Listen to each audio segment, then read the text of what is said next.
Hello dear children, welcome to digital classes of Lal Bagh Girls Inter College. I am Mrs. Paul and today's lecture is again for the students of class 12. Yesterday in my lecture I had introduced the poem to you, an elegy written in a country churchyard. Today we will continue with the poem. Let me just revise what the poet has said in the first and second stanza, that the poet is sitting in a country churchyard in the evening. It will soon become dark and the poet will be left all by himself, alone sitting in the country churchyard. The poet is reminded that nothing in life is everlasting and death comes to all. This is what we have studied up till now in the first and the second stanza. Let's see the third stanza.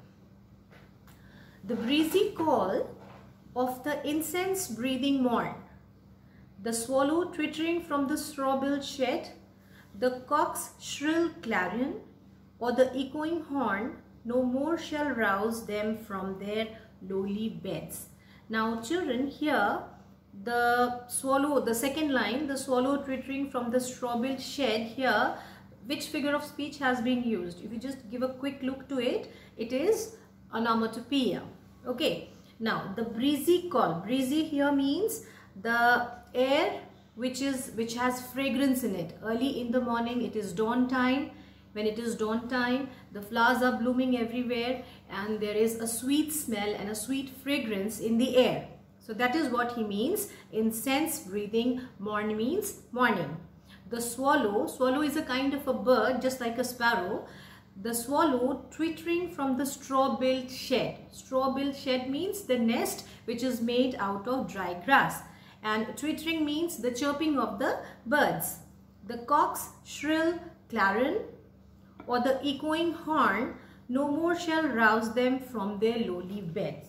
Now the poet is saying here that he has given us a picturesque image of the scene of morning.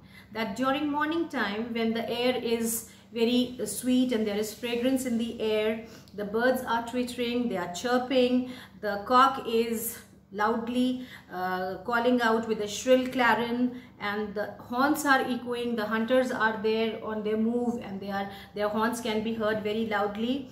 But all these things cannot stimulate those people who are lying in their lowly beds. Lowly beds here means the graves in which these people were kept. Let us see the explanation.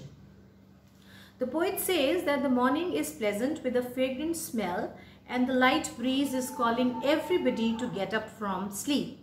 The small winds, the small winds are there, the swallows are twittering, they are all excited in the pleasant morning and are chirping in their straw-built nests. The cocks are making loud, stimulating and clear calls. The reflecting sounds made by some hunters at a distance can be heard loud and clear. But all these things are unable to rouse those people who are poor villagers and who are lying asleep in their graves, who are buried in their graves. Have you understood, children? Now I would want you to write the reference to the context of this particular paragraph and you will note it down as your home assignment. Now if you have to write the context of this particular paragraph, children, how will you write it? You can just take down a few tips from me and you can note down it and you can write it like this. The poor villagers are sleeping in their graves. Their graves are not in good condition. There is dry grass everywhere in the graveyard.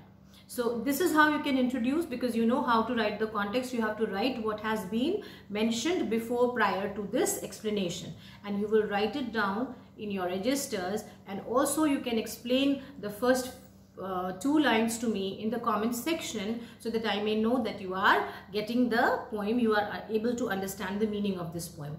I will soon meet you in the next session in my next video. Up till then, children, goodbye.